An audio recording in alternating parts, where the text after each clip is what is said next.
Okay, so we're back again. Another Saturday. I pretty much pissed away the whole day. It's 4 o'clock in the afternoon before I'm actually ready to get started doing anything, but that's the way it goes sometimes. So, my plan is for today is to temporarily hook up my ProHeat diesel heater and run lines to that the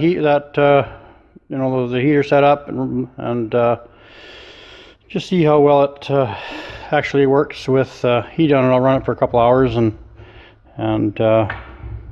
try and just kind of get an idea of how it's going to all work and everything.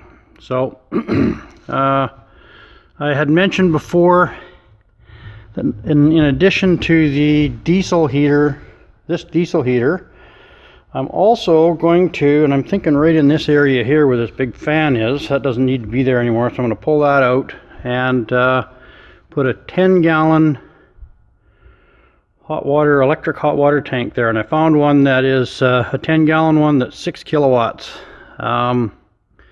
So what I'll do is I'll have that wired up into my 240 volt shore power and the generator as well, and have that in the system so that the water will circulate through that as well, and that'll be the primary one. So if this heater will heat, the one I found will heat up 170 degrees, and this diesel heater kicks out at 185 and back in at 150. So if that heater can't maintain 170 degrees, and it starts dropping temperature at 150, the diesel will kick in and bring it back up again. So, but I think when it's plugged in most of the time, right now I'm in the other bus, I'm using about 3 kilowatts to keep it warm. So I think as long as it's plugged in, I think that's going to keep it plenty warm, plenty of capacity.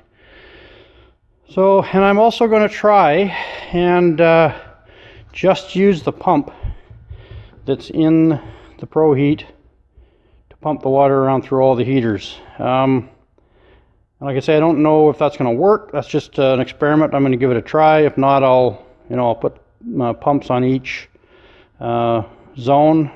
But I'm going to try and do it all with one pump first, and we'll see how that works. So anyways, I'm going to start plumbing here, and once I'm all done that, I'll take a little bit more video here and show you how it works. Alright, so I got this thing temporarily hooked up. It's about as bojangle as you can get, but it's right now I'm just heating up this is my reservoir. This will be, when it's all installed permanently, this will be a 10-gallon hot water tank. But right now it's just got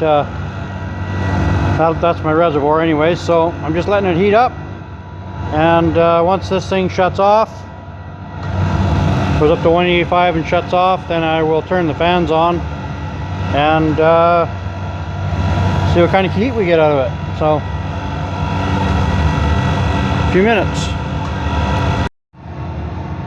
Alright, so I've had this thing running for probably going on an hour, pretty much steady. I shut it off a couple times to adjust things, but for all intents and purposes it's been going for about an hour. I got both heaters, the fan set at on medium, and seems to still be blowing lots of air. So I think that's where I'll keep them. And there's no windows in here at all. And it's still managed to, I bet it's 10 to 15 degrees warmer inside the bus here than it is outside, just inside the shop here. I can't see my breath inside here, and I can outside, so it's definitely definitely warmed it up quite a bit, even though there's no windows in it, so it's blowing lots of heat. Anyways, it looks like it's going to work good, so that's good. Okay, I just wanted to do a bit of a wrap up on this thing, this experiment I did with the heating system. So I found by running this thing for, I ran it 3 hours yesterday, and discovered that I think what's happening is what I did is I daisy chained these two heaters in here together. So it runs through one, then through the other one. I think that's creating just a little bit too much restriction, because this heater is when it gets up just about ready to shut off, so it shuts off at 185 degrees, I think what's happening is the water in the burner here is boiling. It just feels like, or it sounds like it's surging.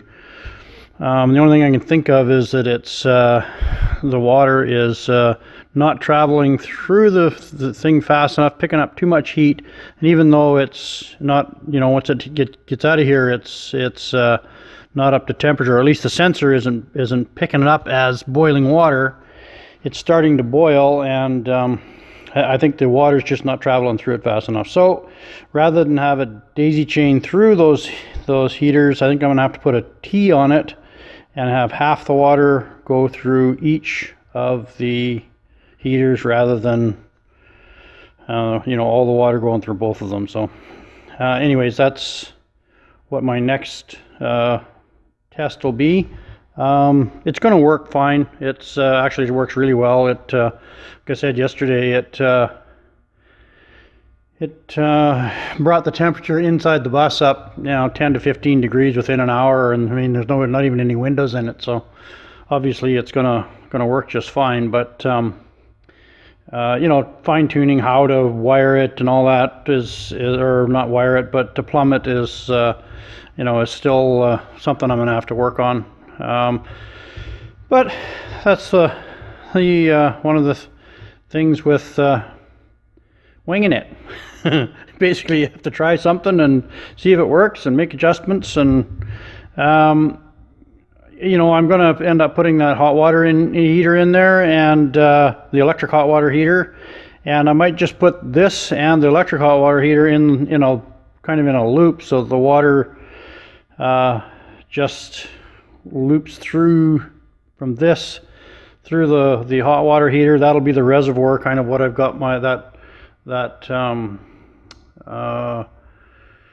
bucket there has, and then run pumps to each zone. Maybe what I have to do to keep this thing, the water traveling through that heater fast enough. These things are designed as a diesel, like a Class 8 diesel truck block heater. So they have unrestricted, those things take 10 to 12 gallons of water and their coolant, and they have unrestricted flow. They can just flow as fast basically as the water, as that pump will pump it, they'll pump through it. So and then they usually have, in a truck, they'll usually have an auxiliary heater in the bunk to keep the driver warm, but that's taken off the loop, so there's no restriction in the line. I think I built a restriction into it, so I think that's what the problem with that is. So anyways, it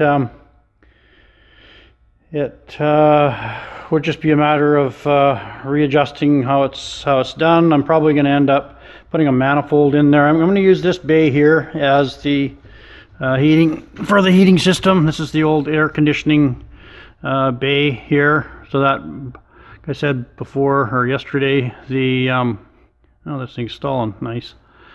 Oh, hang on a second.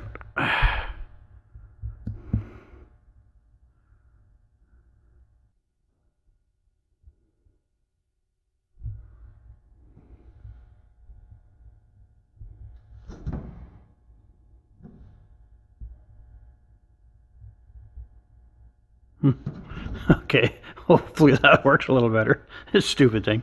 Anyways, so you know, I'll put that, like I said before, I'll put the hot water heater, the electric one there. I'll mount this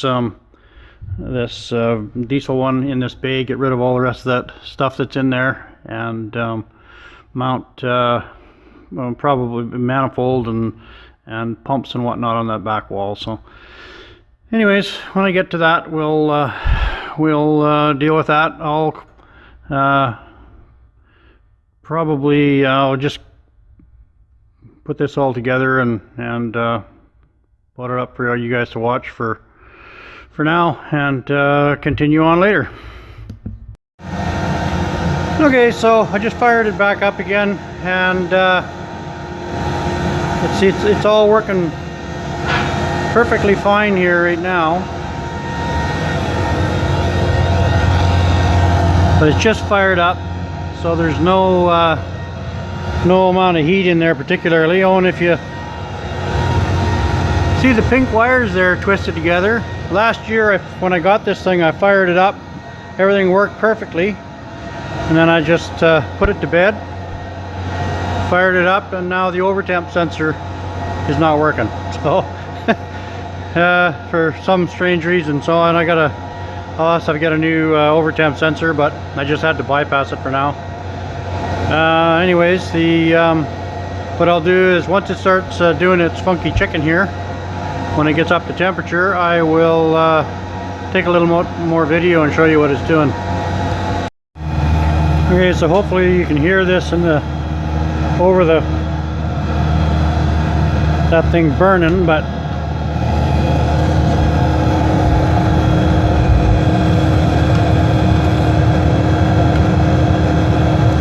if you can't, it's kind of popping like a little cracking sound, just like when an engine is just starting to boil. And that's kind of what I think is happening, is the water is just staying in that chamber just a little bit too long.